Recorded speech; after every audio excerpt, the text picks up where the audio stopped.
Bargi dam की त्रासदी, मां बेटे की आखिरी पकड़ ने रुला दिया।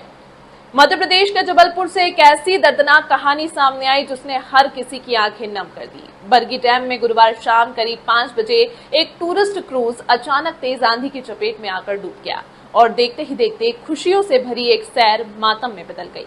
क्रूज में करीब 43 से 47 लोग सवार थे, जबकि टिकट सिर्फ 29 लोगों की ही कटी थी। हादसा किनारे से लगभग 300 मीटर दूर हुआ।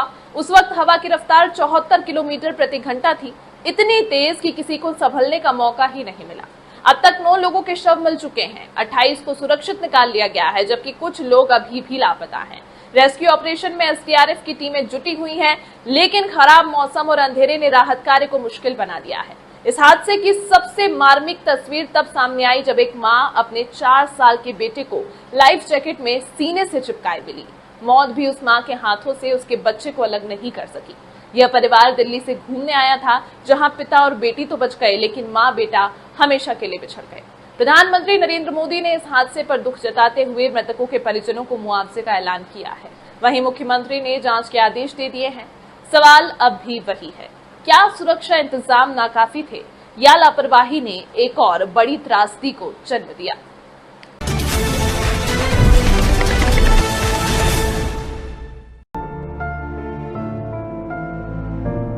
सुबह की खामोशी, पानी का शांत दिखता चेहरा, लेकिन अंदर छुपा हुआ एक ऐसा दर्द जिसे देखकर लोगों की रूह कांप गई। बरगी डैम का वो मंजर अब सिर्फ एक टूरिस्ट स्पॉट नहीं बल्कि एक हार्ट ब्रेकिंग मेमोरी बन चुका है, जो कि बहुत ज्यादा खौफनाक है। 30 अप्रैल की शाम जो क्रूज राइड मजे और एडवेंचर के साथ शुरू हुई थी, चंद ही मिनटों के अंदर मौत के साए में बदल गई। अब प्रशासन ने कंफर्म किया है कि क्रूज पर कुल 43 लोग सवार थे, जिसमें से 28 लोगों को बचा लिया गया है, लेकिन 6 लोग अभी भी मिसिंग हैं। लेकिन इन सब के बीच शुक्रवार की सुबह रेस्क्यू टीम को एक ऐसी तस्वीर देखने को मिली जिसने लोगों की आंखों को नम कर दिया। एक मां और उसका 4 साल का मासूम बेटा मरीना और उसका बेटा एक दूसरे को कसकर पकड़े हुए हैं और दोनों आपस में लिपटे पाए गए।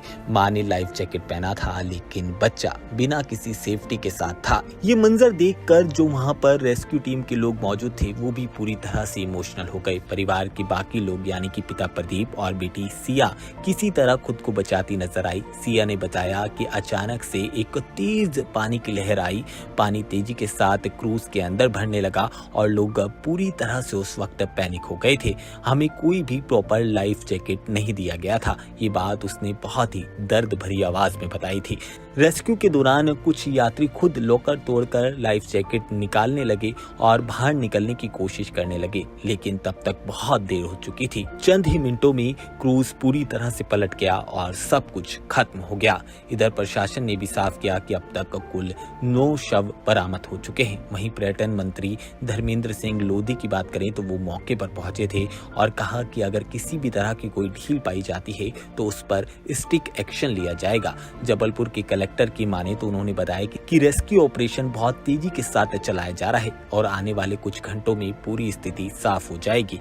कल के 4 और आज जो है 5 और डेड बॉडीज निकाली गई हैं और इसी के साथ जो जीवित जो व्यक्ति हैं उनकी भी संख्या जो है अपनी 28 हो गई है। तो यही स्थिति है अभी, और बाकी अभी भी जो है हम लोग सर्च का काम कर रहे हैं। पता नहीं है कि कोई आशंका है और बॉडी की आपको? हाँ, जब तक वो क्रूज का जो मेन बॉडी है उसको हम जब तक एक बार थॉरली वो मॉप नहीं कर लेते तब तक अभी सर्च जारी रखेंगे।